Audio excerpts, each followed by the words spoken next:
ગુજરાતમાં જંત્રી અંગે અત્યાર સુધીના સૌથી મહત્વના સમાચાર સામે આવ્યા છે। હવેથી વેબસાઇટ પર મુદ્દારૂપ જંત્રીની સુવિધા ઓનલાઈન મૂકવામાં આવી છે।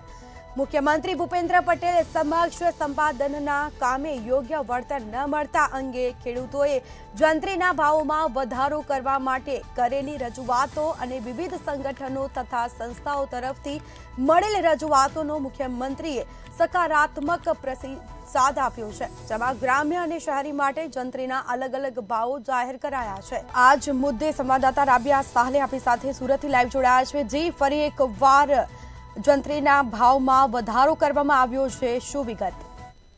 સુરતમાં જંત્રીના ભાવમાં જે વધારો થયો છે તેમાં 2.8 ગણાથી લઈને જે છે 8.50 ગણા સુધી જે છે એ જંત્રીના ભાવ જોવા મળી રહ્યા છે। તો જેને લઈને બિલ્ડરોને ભલે ફાયદો થતો હોય, પરંતુ આ એક વર્ષમાં 2 વાર જંત્રીના ભાવ જે છે ગુજરાત સરકાર દ્વારા જે વધારવામાં આવ્યા છે એ બાદ ખાસ કહી શકાય છે કે તમામ જે લોકો છે એમને પણ ભારે વિરોધ નોંધાવાના અત્યારે એ દેખાઈ રહ્યા છે। દસ્તાવેજો જે છે એ મોંઘા પડી જશે, તો સાથે જ જે છે દસ્તાવેજો સટાસટ કરાવવાની ફરી એકવાર મસ્ત મોટી લાઈનો જોવા મળશે। તો બીજી બાજુ ખાસ કહી શકાય છે કે જંત્રીના જે ભાવ વધ્યા છે એમાં સુરતના કેટલાક જે વીઆઈપી વિસ્તારો છે એની અંદર જે સામાન્ય જે નાગરિકો કેટલાક રહેતા હોય છે, આ સામાન્ય નાગરિકોના ખિસ્સા પણ બહાર પડી શકે છે।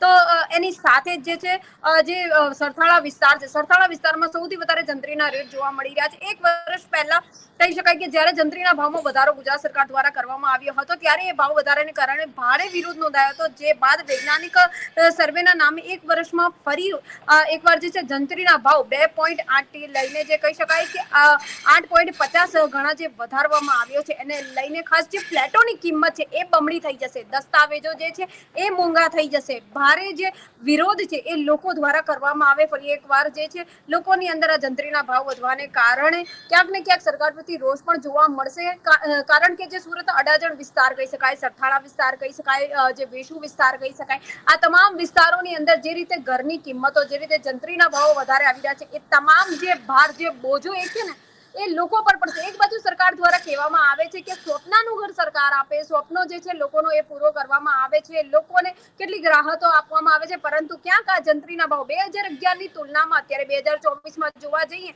તો ઘણા એવા ભાવ વધી ગયા એવું કહી શકાય કે 2.8 ગણાથી 8.50 ગણા જે છે જંત્રીના ભાવ અત્યારે વધવાને કારણે ક્યાંક લોકોની ઉપર બોજો પડી શકે। સ્વપ્નાનું ઘર, હવે સ્વપ્નાનું નહીં પરંતુ એક મોંઘું ઘર લોકો માટે કહી શકાય છે। આના 1 વર્ષમાં 2 વાર ભાવ વધવા, એકવાર વિરોધ થયા પછી પણ ફરી એકવાર જે ભાવ વધ્યો છે, તો ખાસ કરીને જે જંત્રીના દરો બજાર પર જેટલા છે એ વાંધાજનકો પણ સરકાર દ્વારા લોકો પાસે માંગવામાં આવ્યા છે। બિલ્ડરને 100% ફાયદો થઈ શકે છે, પરંતુ એવું લાગે છે કે માત્ર બિલ્ડરોને સાચવવા માટે શું 2 વાર જંત્રીના ભાવ વધારવામાં આવ્યા અને સામાન્ય નાગરિકની ઉપર બોજો પાડવામાં આવે? જો કે જે સામાન્ય નાગરિક છે, જે પોતાના ઘરનો સ્વપ્ન જોતો હોય, પરંતુ હવે એ સ્વપ્ન ક્યાંક મોંઘો પડી શકે છે સામાન્ય નાગરિકની ઉપર, એવું લાગી રહ્યું છે, કારણ કે ફ્લેટો મોંઘા થઈ જશે, દસ્તાવેજો મોંઘા થઈ જશે, ત્યાં રહેવું કે પછી ઘર ખરીદવું કે ઘરનું ફર્નિચર વસાવવું, દરેક વસ્તુને લઈને ક્યાંક કટોકટી પણ કરવામાં આવી શકે છે। પણ હાલ આ રાતોરાત જંત્રીના જે રીતે ભાવ વધ્યા છે 2.8 થી લઈને 8.50 જે થઈ ગયા છે, જે ઘણા થયા છે,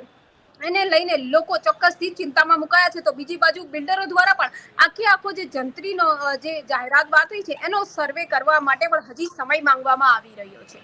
જી જી, બિલકુલથી તમામ જાણકારી આપવા બદલ આપનો આભાર।